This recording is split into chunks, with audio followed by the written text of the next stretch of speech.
قیامت کی نشانی آ گئی ہے۔ آصف زرداری نے میرے اوپر ہرجانہ کر دیا، ڈیفیمیشن کر دیے۔ ڈیفیمیشن کا کیا مطلب ہوتا ہے؟ کہ میری ریپوٹیشن کو نقصان پہنچایا گیا ہے، اس لیے میں عدالت میں جا رہا ہوں۔ آصف زرداری صاحب، سب سے پہلے جب یہ عدالت میں کیس جائے گا، میں تو بڑا شکر کر رہا ہوں کہ آپ عدالت میں آئیں گے، سب سے پہلے وہ آپ سے پوچھیں گے کیا آپ کی کوئی ریپوٹیشن ہے جو خراب ہوئی ہے، اس کو نقصان پہنچ سکتا ہے۔ ساری دنیا میں مضمون آپ کو دکھائیں گے پہلے کہ مسٹر 10% آپ کا نام رکھا گیا تھا، کہ ہر چیز کے اوپر پیسے بناتے تھے۔ سندھ کے لوگوں سے پوچھیں کہ کیا ظلم کا نظام آپ نے وہاں رکھا ہوا ہے۔ قرآن پہ ہاتھ رکھ کے بتائیں کہ آپ نے اب تک کتنے لوگ مروا چکے ہیں۔ وہ جج کا جو نام آپ کے اوپر آتا ہے، بتائیں نا لوگوں کو کہ آپ نے کیا کیا کیا اپنی ماضی میں، کس طرح کی دہشت پھیلائی ہوئی آپ نے سندھ کے اندر۔ میں تو شکر کر رہا ہوں کہ میرے اوپر ہرجانہ کریں آپ۔ اور پھر کیا یہ جب میں کہہ رہا تھا کہ میرے اوپر حملہ ہونے والا ہے، یہ جو جی آئی ٹی کی رپورٹ کے سامنے کہ ایک دینی انتہا پسند کے نام پہ مجھے قتل کریں گے، تو کیا کسی نے رائٹنگ میں دیا تھا کانٹریکٹ؟ مجھے پتا چل ہی گیا تھا نا کہیں سے، تو میں اس لیے بول رہا تھا تب، اور جلسوں میں کہہ رہا تھا کہ کرنے والے ہیں۔ اس سے پہلے بھی ایک پلان بنایا ہوا تھا، یہ پلان بھی بنا تھا، تو کوئی مجھے رائٹنگ میں تو کسی نے نہیں کہا تھا کہ آپ ثبوت دیں جی۔ مجھے انفارمیشن ملی تھی تو میں نے کہا تھا، اور وہ ساری انفارمیشن ثابت ہو رہی ہے۔ یہ جو جی آئی ٹی میں کور اپ کرنے کی کوشش ہو رہی ہے، یہ طاقتور لوگ اپنے آپ کو بچا رہے ہیں، اس لیے وہ خوف زدہ ہیں کہ کہیں سچ نہ سامنے آ جائے۔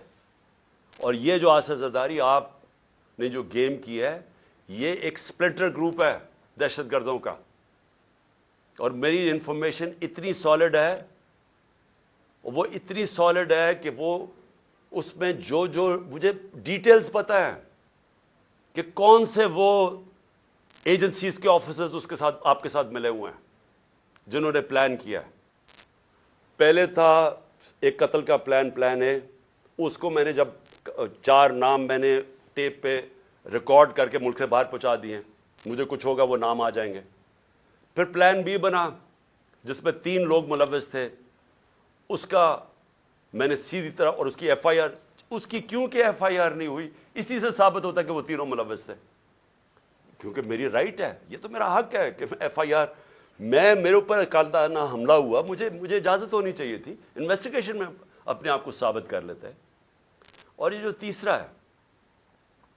تیسرا جو یہ پلان انہوں نے کیا ہوا ہے، اب یہ دہشت گردی کے نام پہ ہوگا، کہ پہلے تو دینی انتہا پسند نا، سلمان تسیب ٹائپ مرڈر، اب یہ ہوگا کہ جی دہشت گردی ملک میں آ گئی ہے، تو جی دہشت گرد کا خود کش حملہ ہو گیا اور عمران خان کو مار دیا۔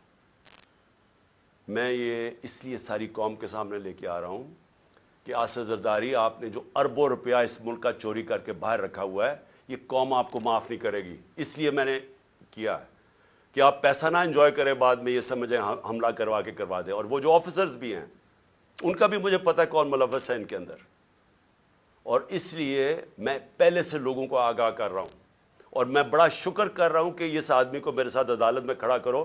میں اس کی پوری کتاب ہوگی، اتنی بڑی کتاب ہوگی بتانے کے لیے کہ اس کے پاس ریپوٹیشن ہی نہیں ہے ڈیفینڈ کرنے کے لیے۔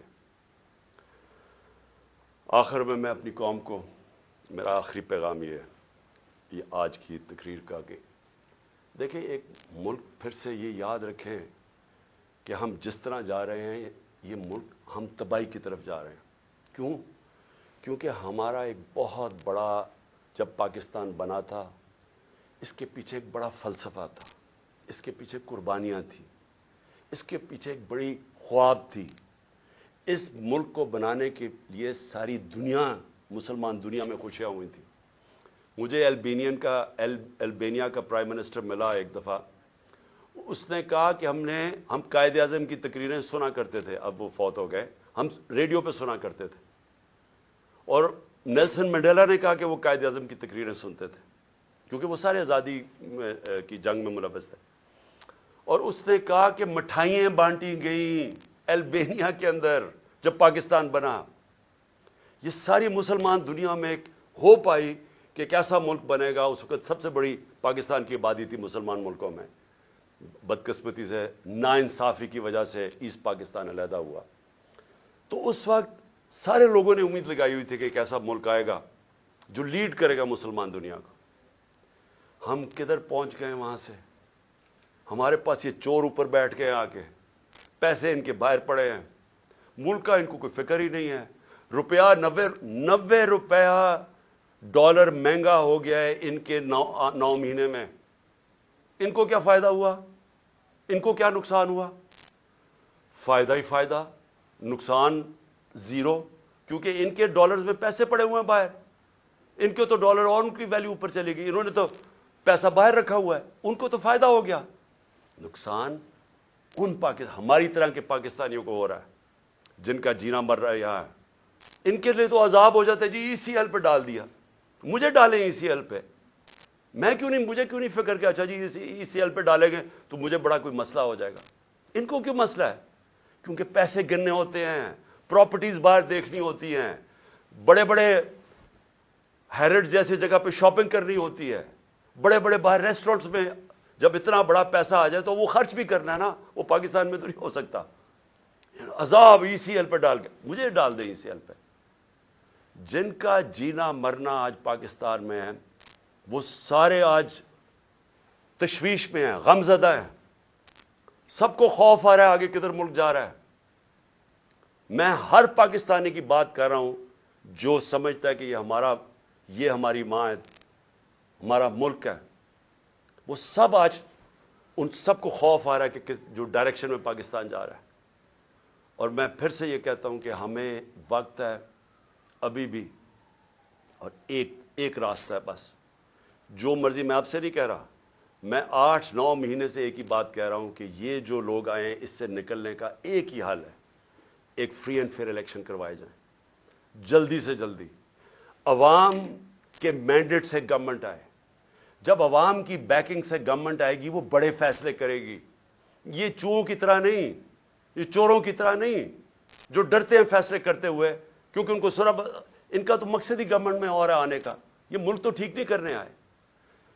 ان لوگوں کو جن کو پبلک بیک کرے گی, پبلک مینڈیٹ سے آئیں گے, وہ بڑے فیصلے کریں گے. جب وہ بڑے فیصلے کریں گے اس فیصلوں سے یہ ملک نکلے گا اس بحران سے. یہ صرف انتظار کر رہے ہیں. میں ختم کرتا ہوں, کرکٹ سے ختم کرتا ہوں کیونکہ میری بڑا زندگی کا حصہ تھا کرکٹ. یہ میچ ایسا ہے, یہ میچ کھیلنا چاہتے ہیں ان کے اپنے امپائر, اپنے سلیکٹروں, اپنی پچ ہو, اپنا تھرڈ امپائر ہو. قانون یہ بیچ میں میچ کے بدلتے رہے, دیکھ رہے ہیں نا, دوسری ٹیم شاید جیت نہ جائے, قانون بھی بدلتے ہیں, قانون بھی گیم کے یہ بدل رہے ہیں. اور جو مخالف ٹیم ہے اس کے کیپٹن کو یہ جیل میں ڈالنا چاہتے ہیں, اس کی اچھے پلیئرز کو یہ ان کے اوپر مقدمے کر کے ان کو باہر رکھنا چاہتے ہیں ٹیم سے. باقی جو ٹیم ہے ان کو کوئی پولیس ڈنڈے شنڈے مار کے کسی کی ٹانگ توڑ دی, کسی کا ہاتھ توڑ دیا.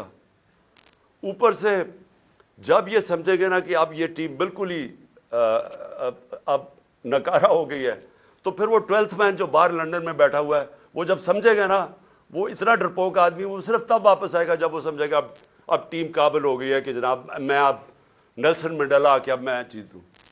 ایسے ہونا نہیں لگا, کیونکہ ایک اور امپائر ہے مالک یوم الدین, وہ فیصلہ کر بیٹھا ہے. آپ جو مرضی کر لیں, میچ آپ نے ہارنا ہے. پاکستان زندہ باد.